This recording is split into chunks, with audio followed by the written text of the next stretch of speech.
sama kamu, besok juga Habibie nggak sini kan. Jadi semuanya itu aku kontrolin video PPT-nya. Oke. Kita langsung mulai. Oh ya, ini Novel. Lah, si Novel kan anak debat bahasa Inggris. Ya udahlah. Apa nggak apa-apa. Gak apa-apa lah ya. Join aja. Oke, halo semuanya. Jadi ini kakak sengaja bikin buat yang anak LDBI karena rentan waktu antara NSDC ke lombanya sama coaching kita terakhir itu kan pendek aja ya. So that's why I think karena itulah menurut kakak nggak terlalu necessary. Tapi ini karena yang LDBI dari hari terakhir kita coaching sampai tanggal LDBI-nya itu gap-nya agak terlalu jauh. Jadi kakak rasa untuk merefresh pikiran kalian, kakak adain lagi deh coachingnya gitu. Nah, yang masih kalian bingungin untuk menjadi pembicara pertama itu kira-kira apa aja?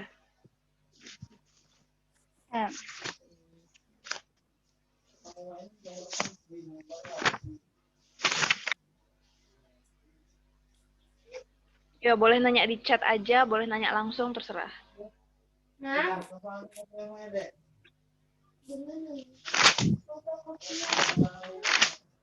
Aduh.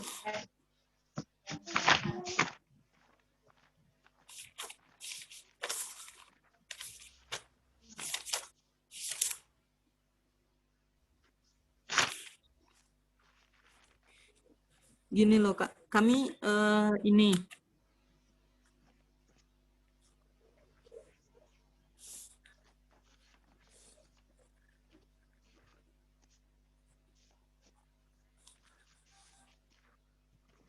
apa tuh?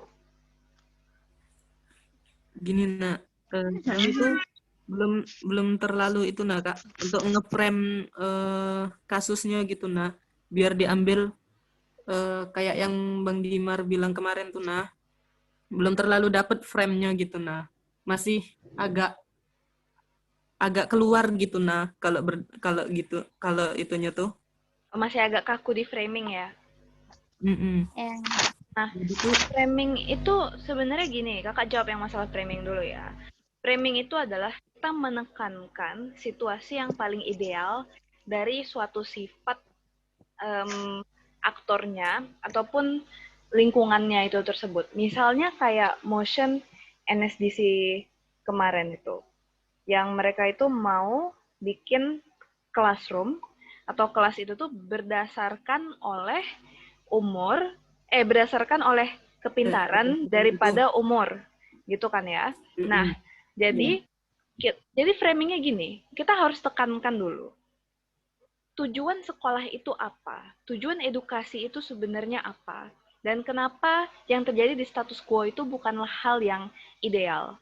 Ngerti ya? Nah, logika dari framing adalah kita membuat seakan-akan jika sesuatu itu tidak seperti framing yang kita bilang, ya berarti sesuatu itu salah. Contohnya aja nih ya, misalnya kita bilang kalau sekolah seharusnya menjadi wadah di mana seseorang menjadi semakin tahu akan hal yang ingin dia pelajari. Seseorang yang awalnya tidak tahu menjadi tahu sesuai dengan porsi dia, sesuai dengan kemampuan dia, dan lulus berdasarkan oleh kemampuan yang dia miliki juga. Hal tersebut tidak terjadi di status quo. Orang dipaksa untuk memahami pelajaran. Dia sebenarnya tidak mampu pahami. Beberapa anak, nggak beberapa sih, bahkan mayoritas anak-anak dipaksa untuk lulus, padahal mereka masih tidak mampu untuk memahami mata pelajaran yang ada, karena tidak lulus kelas adalah aib di masyarakat. Tidak lulus kelas adalah sesuatu yang dipandang sangat-sangat buruk oleh masyarakat. Terbentuk stigma bagi orang-orang yang tidak lulus kelas. Padahal edukasi seharusnya tidak memaksakan standar kepintaran. Edukasi seharusnya membuat orang paham akan apa yang seharusnya individu mampu pelajari. Nah, jadi framing itu kayak gitu. Jadi kayak kita udah tahu ada masalah di status quo, masalahnya adalah edukasi yang enggak sesuai seperti yang kita inginkan secara ideal. Jadi kita tuh harus ada dunia idealnya. Atau dunia seperti apa yang kita dukung. Gitu loh. Nah, terus kenapa sih harus berdasarkan kepintaran bukan berdasarkan umur? Karena umur itu bukan patokan kepintaran seseorang, umur itu bukan patokan kecerdasan seseorang. Hanya karena seseorang berumur 17 tahun bukan berarti dia 100% bisa menyerap apa yang ada di buku kelas 11, 12 SMA gitu kan ya. Bisa saja kemampuan dia itu masih sebatas kelas 10 atau mungkin kelas 9 SMP. Nah, artinya apa?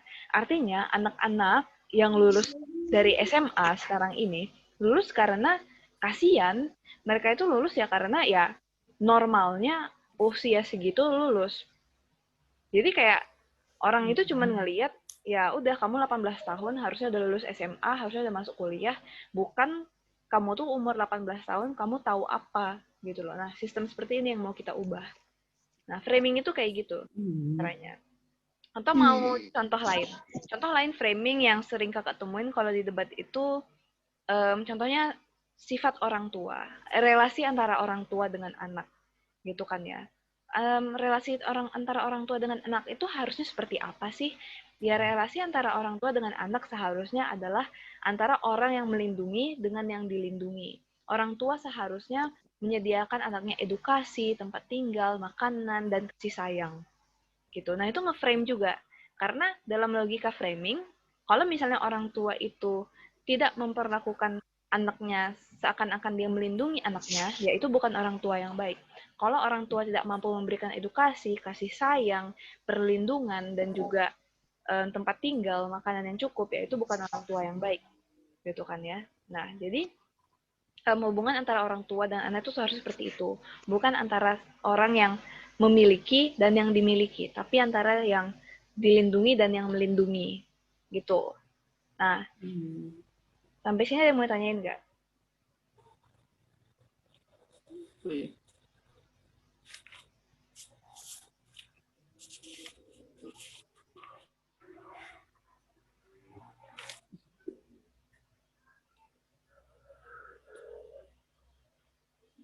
Bentar. Yang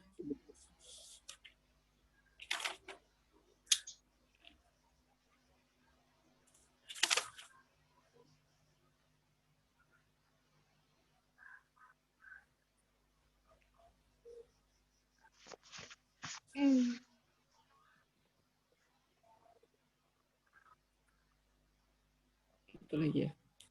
Ya, apalagi coba. Kak, Kak, Yes. Berdampak negatif.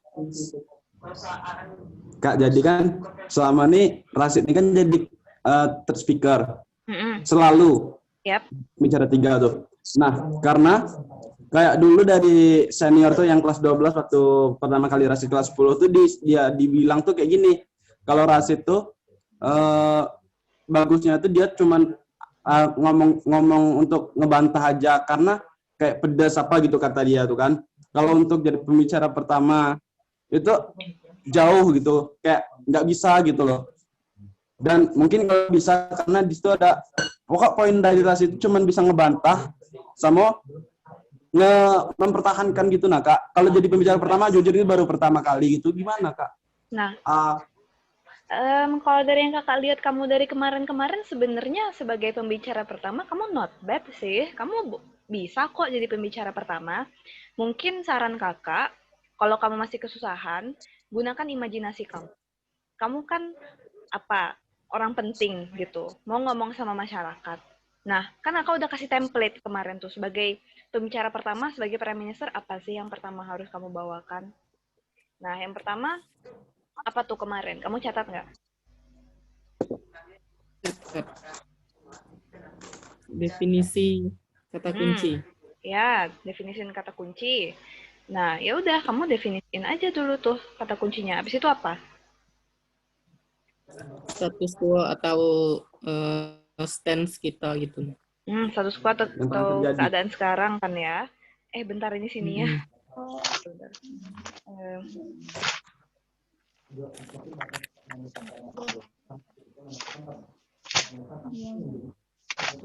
Nah, jadi kan kayak gitu. Misalnya, apa sih mosi yang kemarin kalian pas uji coba itu? Ini ini tentang NSDC dan LPDP 2020 atau Game online itu nasib. yang mana? Yang LDBI, yang apa Yang uji coba. Game online. Oh, e-sport apa ya? Yang e-sport aja Kak. Yo, yang uji coba ini. Dewan ini menyesalkan masuknya e-sport sebagai cabang olahraga di Olimpiade. Nah, ya udah. Kamu pertama-tama tinggal kasih definisi aja, e-sport itu apa, Olimpiade itu seperti apa. Udah kan, selesai kan kamu kasih definisi dari keyword itu. Nah, selanjutnya kamu jelaskan seberapa problematis status quo itu. Status quo-nya kalau di MOSI itu kan masuknya e-sport ke dalam Olimpik, ya kan? Ke dalam Olimpiade. Nah, kenapa memangnya kalau e-sport itu masuk ke Olimpiade menjadi sesuatu yang sangat-sangat problematis? Nah, alasan kamu apa kemarin? Kemarin tuh bawanya tuh ini. Bawanya.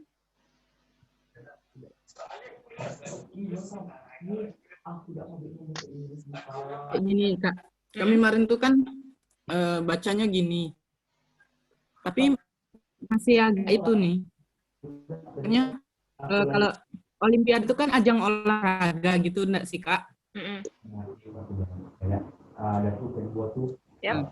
Jadi ajang olahraga tuh ketika kita berolahraga tuh ada suatu fisik yang bermain gitu, nah ada suatu anggota tubuh kita ini semua bergerak gitu, nah jadi tenaga kita digunakan.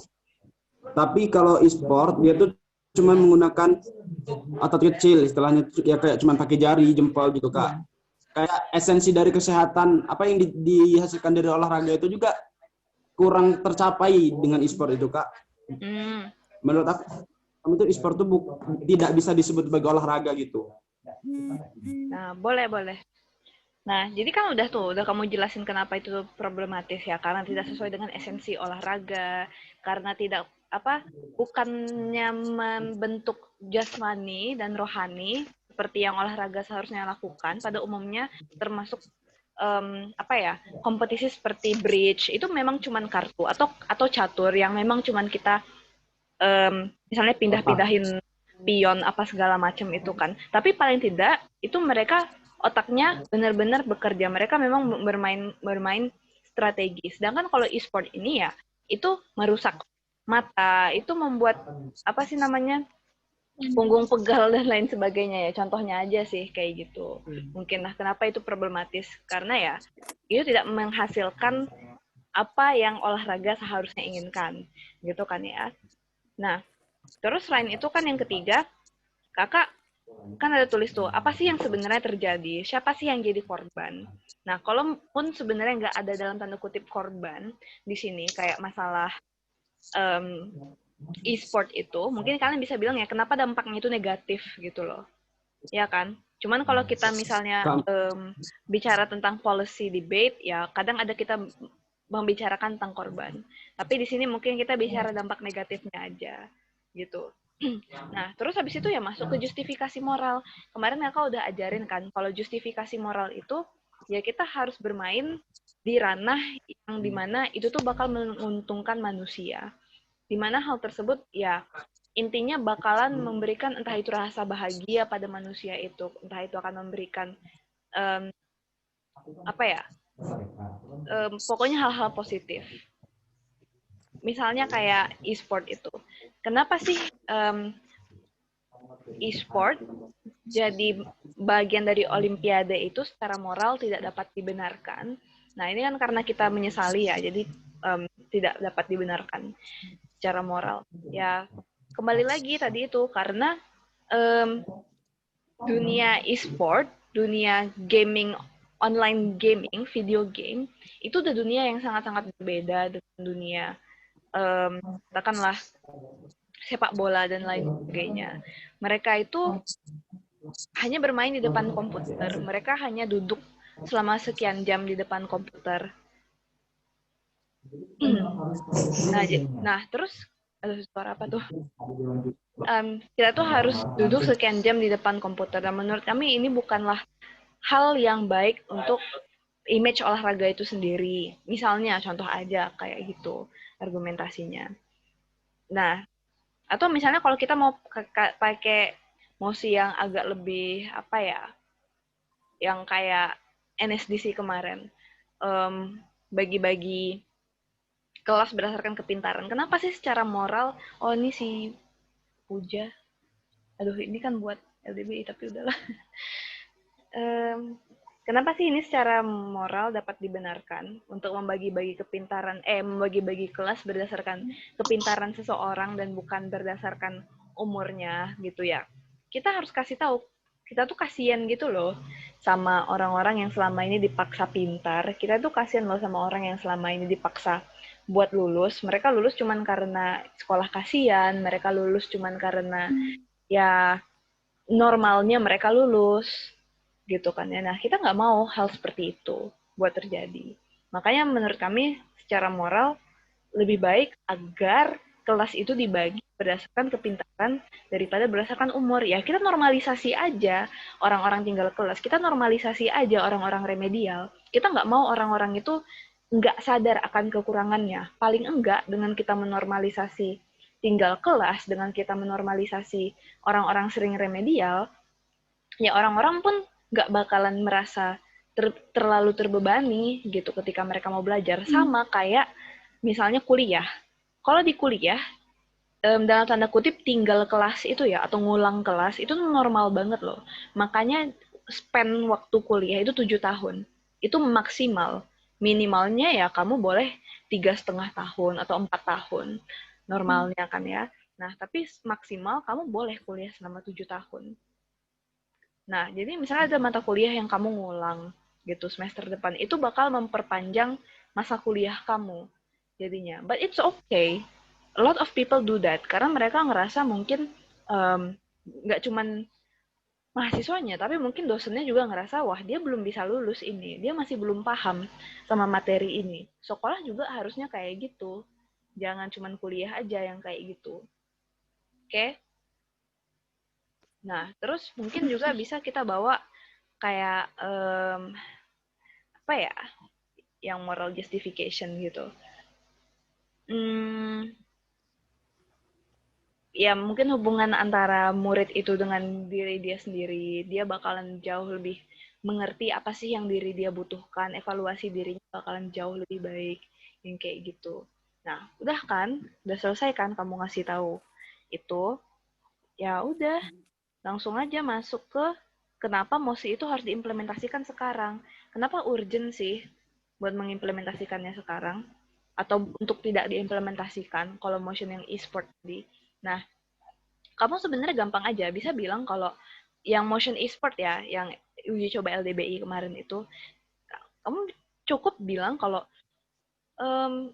status quo yang ada sekarang itu sudah sangat-sangat bagus dan sudah sangat-sangat baik untuk keberlangsungan e-sport. E-sport itu sudah melaksanakan banyak sekali kompetisi-kompetisi besar skala internasional yang duitnya itu tuh nggak main-main gitu loh. Dan orang-orang nyaman nonton mereka, orang-orang nyaman dengan e-sport yang ada seperti itu. Nah, kalau misalnya e-sport itu dimasukkan ke Olympics, misalnya itu artinya mereka harus mewakili negaranya. Padahal bisa aja mereka itu udah punya tim dari berbagai negara atau ya teman-teman yang dia udah nyaman satu tim bareng gitu kan. Nah, tiba-tiba harus mewakili negaranya dengan orang-orang yang mungkin dia nggak terlalu nyaman, ya itu bakal menjadi problem baru ke depannya. Negara akhirnya harus apa ya, kayak spend money, mengeluarkan duit ke e-sport, yang padahal e-sport itu sendiri uangnya udah sangat-sangat banyak, jadi nggak ada urgensinya bagi e-sport itu buat masuk ke cabang olimpiade. Karena kalau kita bicara soal Olimpik, itu kan mewakili negara. Artinya negara harus berinvestasi ke e-sport tersebut ya. Kita bisa bilang aja nggak penting negara itu investasi sama e-sport. Oke, tinggal 10 menit lagi nih. Nah, ada lagi yang mau tanyain nggak?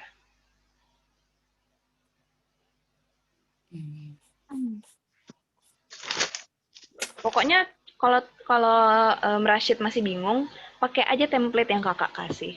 Karena selama kamu pakai template itu dan kamu ya let's say bisa mikir berdasarkan template itu, ya insya Allah lah ya lancar jadi prime ministernya. Ya, oke, Atau Kak. gini, kakak ada cara alternatif. Kamu bisa aja dalam tanda kutip nih ya, membayangkan kasus oposisi itu seperti apa. Generalnya atau pada umumnya, kasus oposisi adalah bertahan pada status quo.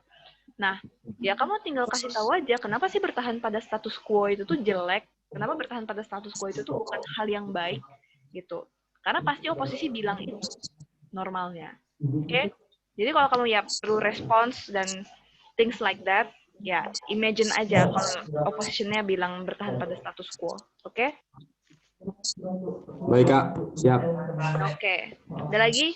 Nih yang dari Tete Bungo nih nggak ada nanya-nanya nih, gimana nih?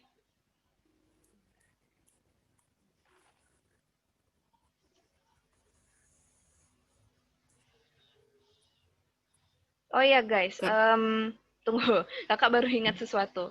Jadi gini, kakak nggak tahu ya besok itu motionnya bakalan gimana karena kakak ya bukan juri. Cuman feeling kakak mesti masalah minoritas, masalah em, rasisme yang kayak gitu, seperti yang NSDC kemarin, itu menurut kakak bakalan muncul. Dan kalian harus coba pelajari lagi yang udah kakak kasih tahu. Kemarin kakak kan udah ajarin kalian masalah kemiskinan struktural, apalagi rasisme yang sistemik, rasisme yang terinstitusikan, gitu. Baca-baca soal itu lagi. Baca-baca kenapa sih orang kulit hitam di Amerika Serikat itu mereka enggak mampu untuk keluar dari lingkungan mereka yang buruk dalam tanda kutip ghetto, the hood. Kadang mereka kan ngomongnya kayak gitu. Kenapa sih, let's say kayak orang-orang Papua di Indonesia itu mereka hidupnya seperti itu aja, nggak ada perkembangan. Nah itu kalian harus baca masalah rasisme sistemik. Karena kau udah kasih tahu kemarin. Kemarin itu mau si NSDC-nya ya ini mungkin bisa jadi bahan bahasan kita juga ya. Sisa 7 menit ya bisa lah kita bahas-bahas. Wait.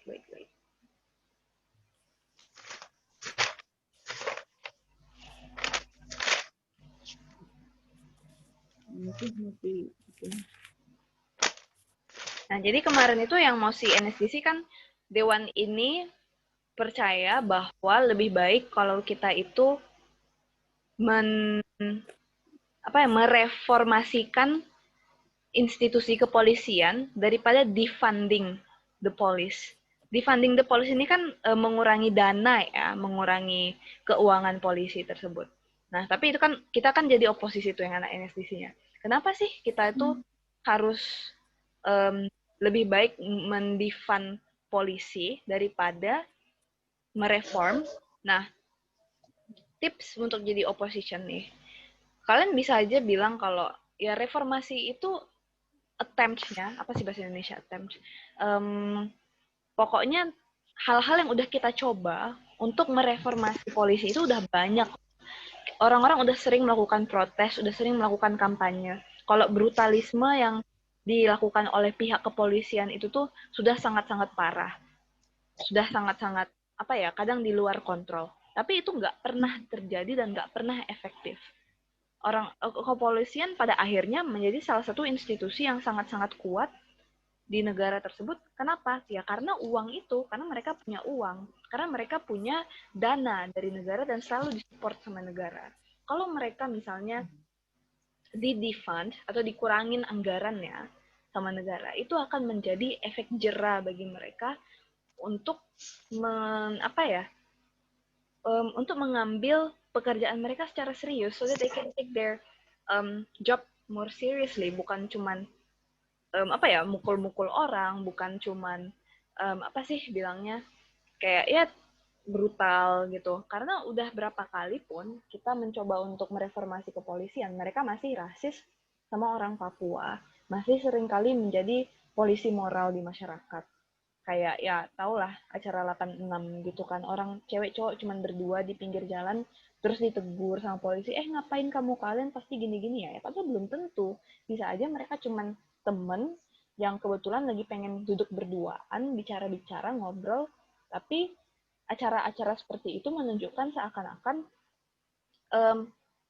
manusia itu tuh ya di apa ya, seakan-akan polisi itu selalu punya prasangka buruk sama orang-orang, dan itu menormalisasi masyarakat yang punya prasangka buruk juga sama orang-orang yang padahal nggak ngapa-ngapain dan nggak punya intensi buruk sama sekali, ya kan ya. Nah itu udah separah itu. Nah makanya jauh lebih baik bagi kita untuk mengurangi anggaran di kepolisian, karena kalau kita mengurangi anggaran di kepolisian, paling enggak polisi itu mereka akhirnya akan apa sih bilangnya ya, melakukan pekerjaan mereka secara lebih hati-hati, secara lebih teliti. Karena nah kenapa sih kalau misalnya ada daerah-daerah yang kondisinya itu parah misalnya, kenapa kita tuh masih boleh kenapa masih boleh kita tuh mengurangi jumlah personel kepolisiannya? Nah, you can say that mungkin mengurangi anggaran polisinya itu kayak proporsional gitu loh. Contohnya, kalau di Pekanbaru nih banyak banget kejadian kriminal, tapi di apa namanya di Jambi enggak ya. Kita bikin proporsional di Pekanbaru, pengurangan anggarannya tidak sebanyak di Jambi, contohnya kayak gitu. Nah, tapi kalaupun kalian nggak mau bawa mekanisme kayak gitu, yang penting adalah justifikasi kalian atau pembenaran kalian. Kenapa sih nggak apa-apa kalau polisi dikurangin anggarannya? Oke? Nah, kira-kira ada yang mau tanyain nggak? Ini kalian kita kira-kira mau lanjut? Kalau mau lanjut nanti kakak bikin zoom-nya lagi, karena ini waktunya tinggal 2 menitan, atau gimana? Lanjut deh. Oke, Terserah boleh. sih kalau kami pengen lanjut. Oke, boleh. Lanjut aja Kak. Oke, sip. Lanjut Kak, lanjut. Oke, ada yang mau tanyain lagi nggak? Ada, Nggak tapi di yang satunya lagi nanti Kak. Masih Bisa ada 2 sih, menit nih. Ini kan kadang tuh kita tuh harus menganalisis aktor-aktor di musik sih Kak.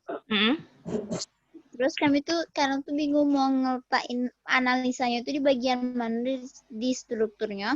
Terus kadang tuh emang waktunya tuh nggak sempat gitu nah. Karena tuh mau ngejelasin latar belakang dan lain-lain itu udah 3 menitan, 4 menitan. Terus belum lagi ngejelasin itu argumen gitu nah. Jadi kan itu udah kebagi waktu untuk ngejelasin si aktor-aktornya tadi gitu.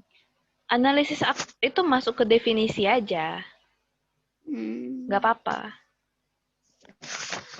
Berarti itu tadi dibuat karakterisasi itu tadi, Kak? Boleh kok, langsung diintegrasikan aja definisi itu sama karakterisasi aktor.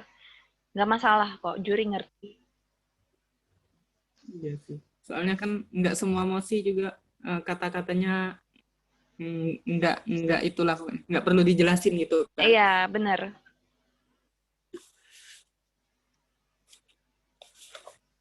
Yok, ada lagi nggak? Kata.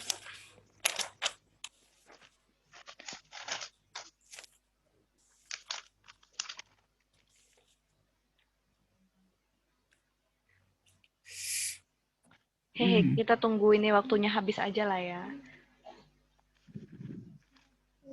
Kak, misalkan kita mau nyampein 2 argumen. Bentuk argumen kita yang bakal kita samain itu argumen filosofis sama praktikal. Itu bagusnya yang letaknya filosofisnya di pertama atau yang praktikalnya duluan yang disampaikan gitu. Terserah sih. Nggak berpengaruh. Nggak ngaruh.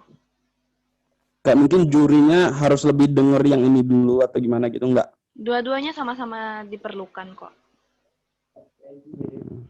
Oke.